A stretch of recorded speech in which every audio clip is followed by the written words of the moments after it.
కాపు segment గా పేరుగాంచిన పిఠాపురం అన్ని పార్టీలకు ప్రతిష్టాత్మకంగా మారింది. అక్కడి నుంచి జనసేన అధినేత పవన్ కళ్యాణ్ పోటీ చేస్తూ ఉండటంతో వైసీపీ అక్కడ విజయం కోసం సర్వశక్తులు ఒడ్డుతోంది. ఆ సీటు జనసేనకు దక్కడంతో మాజీ ఎమ్మెల్యే వర్మ అసంతృప్తిగా ఉన్నట్లు కనిపించినప్పటికీ టీడీపీ అధినేత చంద్రబాబు ఆయన్ని సెటరైట్ చేయగలిగారు. ఇటు జగన్ కూడా తన స్టైల్ కి భిన్నంగా అక్కడ టికెట్ దక్కని సిట్టింగ్ ఎమ్మెల్యే దొరబాబును పిలిపించుకొని మరీ బుజ్జగించడం చూస్తుంటే వైసీపీ పిఠాపురాన్ని ఎంత ప్రెస్టీజియస్ గా తీసుకుందో అర్థమవుతోందంటున్నారు.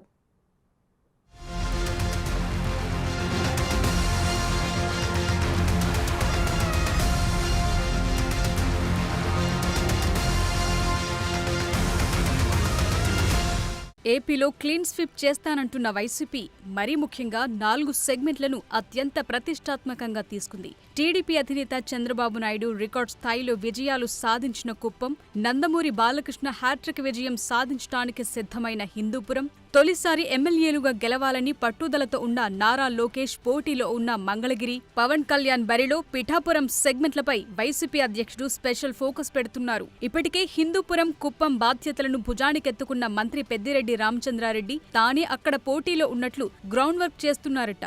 తాను నివాసం ఉంటున్న మంగళగిరి సెగ్మెంట్లో లోకేష్ ను తిరిగి ఓడించడానికి జగన్ స్వయంగా వ్యూహాలు పన్నుతున్నారు. పార్టీని వదిలిపోయిన అక్కడి ఎమ్మెల్యే ఆర్కేని తిరిగి వైసీపీలోకి రప్పించగలిగారు. మంగళగిరి వైసీపీ నేతల మధ్య సమన్వయ బాధ్యతలను విజయసాయిరెడ్డి వంటి కీలక నేతలకు అప్పగించారట.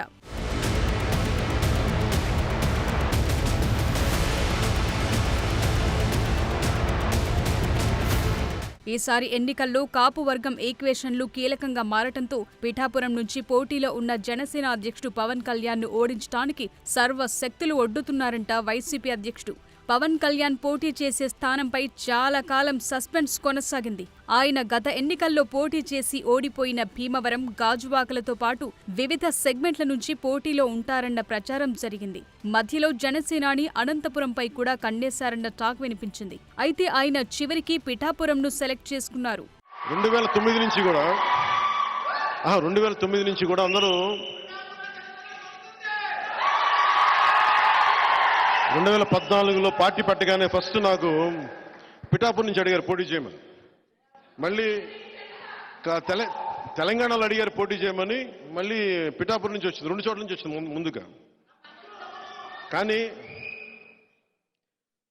పిఠాపురం నేను ఎందుకు పోటీ చేయట్లేదు లాస్ట్ టైం అంటే, నేను రాష్ట్రం కోసం ఆలోచించేవాడిని. నేను నిజంగా చెప్పండి, నా ఎన్నికల గురించి నేను ఎప్పుడు ఆలోచించలే. నేను మ్యాక్సిమం అనుకున్న అనంతపురం అర్బన్కి నిలబడదాం, అనంతపురం జిల్లాలో నిలబడదాం. అందుకు 2015లో పార్టీ ఆఫీస్ అక్కడి నుంచే ప్రారంభించాను. మంగళగిరి నుంచి ప్రారంభించాలి, అక్కడి నుంచి ప్రారంభించాను, అనంతపురం నుంచి. కానీ దాన్ని ఇప్పుడు నేను ఒక బాధ్యతను మోస్తున్నప్పుడు, నేను ఒక బాధ్యత ఇచ్చినప్పుడు దాన్ని మోసుకెళ్లే వ్యక్తుల సమూహం లేదు నాకు అక్కడ. అందుకని వదిలేయాల్సి వచ్చింది. జనసేన పవన్ కళ్యాణ్ పిఠాపురం నుంచి పోటీ చేస్తున్నారు.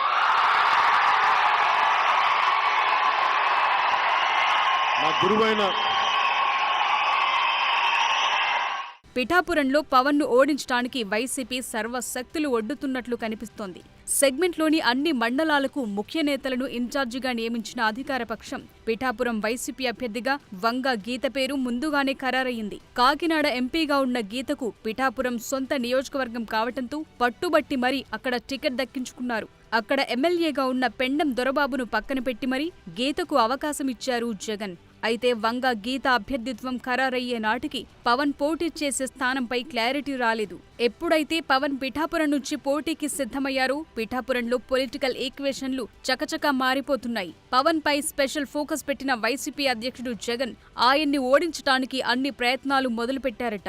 అందులో భాగంగా పిఠాపురం సెగ్మెంట్లో నిర్ణయాత్మకంగా ఉన్న కాపు సామాజిక వర్గాన్ని ఆకట్టుకునే బాధ్యతలను ఇటీవల వైసీపీలో చేరిన కాపు ఉద్యమ నేత ముద్రగడకు అప్పగించారు.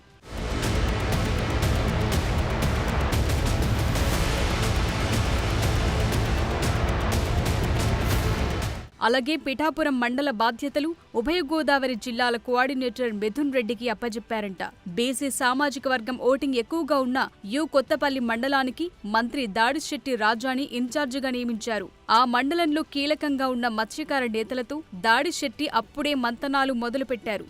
గొల్లప్రోలు మండలానికి మాజీ మంత్రి కురసాల కన్నబాబును ఇన్ఛార్జిగా నియమించారు. గొల్లప్రోలు, కాపు సామాజిక ముఖ్య నేతలతో ఇప్పటికే ముద్రగడ, కన్నబాబులు మీటింగ్లు పెడుతున్నారు.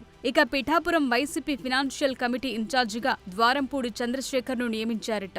అంతా పకడ్బందీగా చేస్తున్న వైసీపీ అధ్యక్షుడు పవన్ ని ఓడించటానికి ఏ చిన్న అవకాశం కూడా వదులుకోవటం లేదంటున్నారు.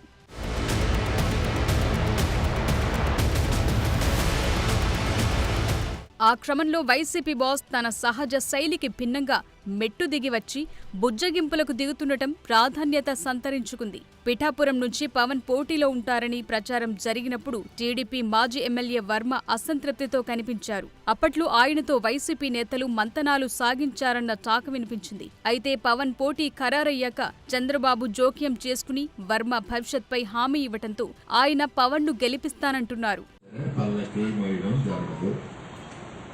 మా తెలుగుదేశం పార్టీ ప్రకారం మేము పోటీలో ఉంటాం. ఒక పవన్ కళ్యాణ్ గారు రాష్ట్ర అధ్యక్షుడు కాబట్టి వారికి గౌరవంగా చంద్రబాబు నాయుడు గారి ఆదేశాల మేరకు వారిని భుజాల మీద ఎక్కించుకుని గెలిపించి చంద్రబాబు నాయుడు గారికి అప్పచెప్పారు. అది సార్. ఇంకా మిగిలిన వారిని ఎవరైనా ఈ పిఠాపురం నియోజకవర్గం ఇప్పటికే అలసిపోయింది. మోసి పరిస్థితి ఉండదు. క్లారిటీ. చంద్రబాబు నాయుడు గారు ఏది చెప్పారో అది తూచా తప్పకుండా పవన్ కళ్యాణ్ గారిని గెలిపించడానికి తెలుగుదేశం పార్టీ మొన్న నియోజకవర్గ సమావేశంలో అందరూ కూడా చేతులెత్తి గెలిపిస్తాం అని తెలియజేయడం జరిగింది. వాస్తవానికి పిఠాపురంలో వర్మకి మంచి ఫాలోయింగ్ ఉంది. ఆయన సహకరించకపోతే జనసేనానికి కష్టాలు తప్పేవి కావన్న అభిప్రాయం వ్యక్తమైంది. ఇలాంటి తరుణంలో వర్మ జనసేనాని గెలుపు బాధ్యతలు భుజానికెత్తుకోవటంతో జగన్ సైతం బుజ్జగింపులకు దిగారు. పిఠాపురం ఎమ్మెల్యే పెండం దొరబాబును స్వయంగా తాడేపల్లికి పిలిపించుకుని మాట్లాడారు. టికెట్ దక్కకపోతే అసంతృప్తితో రగిలిపోతున్న దొరబాబును సీఎం పిలిపించుకుని బుజ్జగించే ప్రయత్నం చేశారట.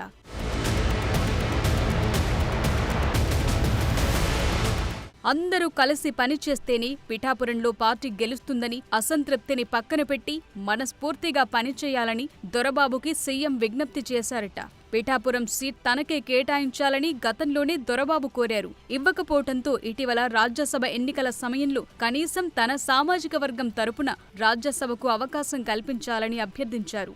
ఆయన అభ్యర్థనలను వేటిని వైసీపీ పట్టించుకోలేదు. అలాంటిది ఇప్పుడు ముఖ్యమంత్రి స్వయంగా పిలిచి మాట్లాడటం గమనార్హం. మరి దొరబాబు రియాక్షన్ ఎలా ఉంటుందో కానీ పిఠాపురంపై జగన్ ఎంత ఫోకస్ పెడుతున్నారో ఈ ఎపిసోడ్ స్పష్టం చేస్తోంది.